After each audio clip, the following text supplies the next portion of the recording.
I know you woke up today thinking, is Trumpism just a fleeting problem? Is it just one guy trying to do a power grab? Rather than it being a real movement. And I think the answer to this question, for those of you who give a shit, the answer to this is looking at the early 20th century. I'm going to divide up some of these things that define the move to fascism in the beginning part of the 20th century. The first rise of the fascist ideologies was nationalism. And that is a sense that we need to constrict, we need to be more alike, we need to have more national pride, we need to, this reinforcement about who we are as a nation state, in this particular case as Americans. This movement also finds itself in the anti-immigration rhetoric because when you're trying to push out people that don't look like you, when you're trying to close your borders, what you're trying to do is retain that uniformity and that homogeneity. I'm trying to use big words. I really am. I don't even know what half of them mean. I just throw them out there to seem smart. Nationalism was a big part of that movement. Do you see that today? Of course you do. A kind of stance in the late 1920s, 1930s against liberalism, and then eventually against socialism.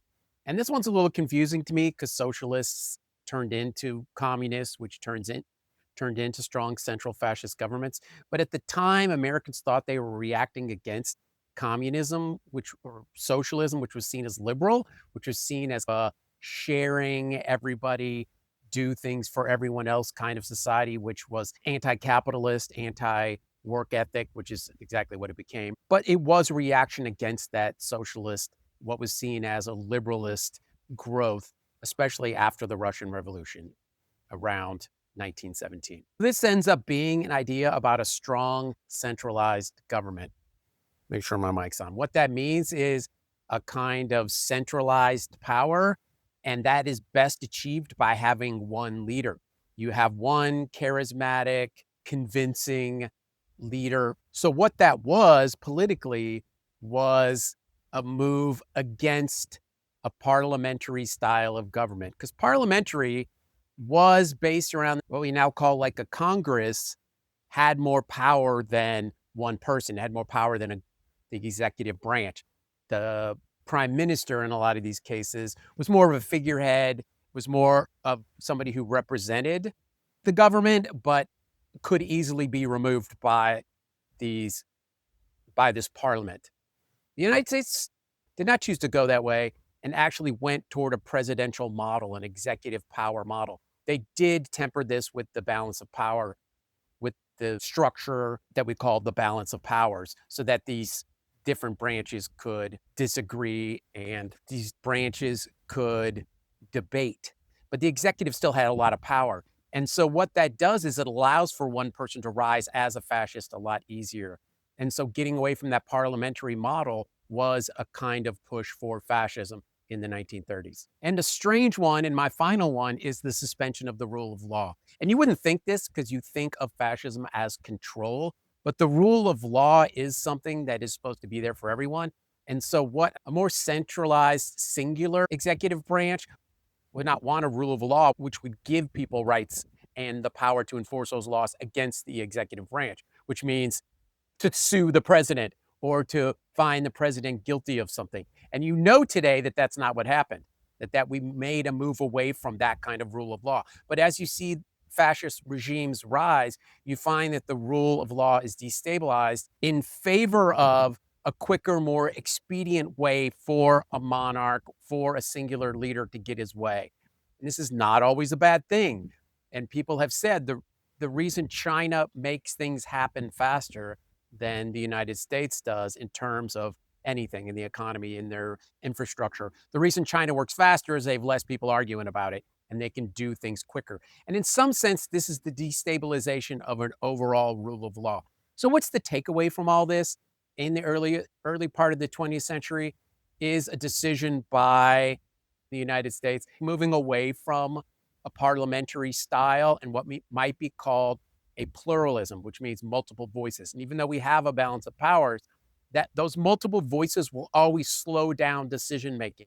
So we moved away from that pluralism to what's more like a univocal government system, which means less people are in control of the decision-making process, which means voices are narrowed and the process is streamlined and decisions can be made quicker. And again, this can be a good thing, but people don't see it as good when they're the opposition to a rising structure. Like today, when we have a rise of fascism, it is in some ways similar and in some ways different to that in the 1920s and 1930s. And you see some of those same moves away from what could generally be called a pluralism to a univocal structure, away from a parliamentary group governing body to a more singular monarch like what we would eventually call fascist government entity. And so if we see it like that and we see it in a complex way, we could talk about it better whether we agree or not, and we can make our point better for people, especially for those people that don't completely understand the system.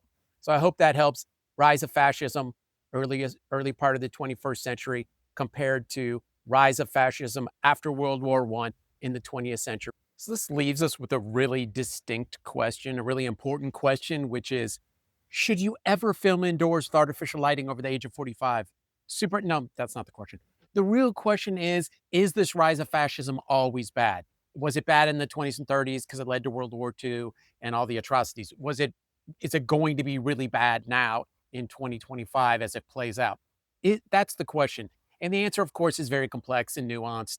And you could maybe start to answer the question by comparing it to eras where we saw the opposite, the 1960s and even in the early 2000s. We saw a rise of liberalism and progressivism in the 1960s, we know. But when I was teaching, especially a lot in the early 2000s, we saw a kind of intolerance for racism and even fringe groups that led to certainly a more tolerant and a different perspective on gay rights, gay marriage, and racial questions. That's not to say they're fixed. I'm just saying that that was a progressive movement. When you see a black president being elected in 2008, I think that is kind of a culmination of that.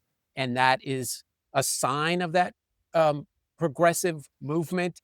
And perhaps around 2016, you see a shift.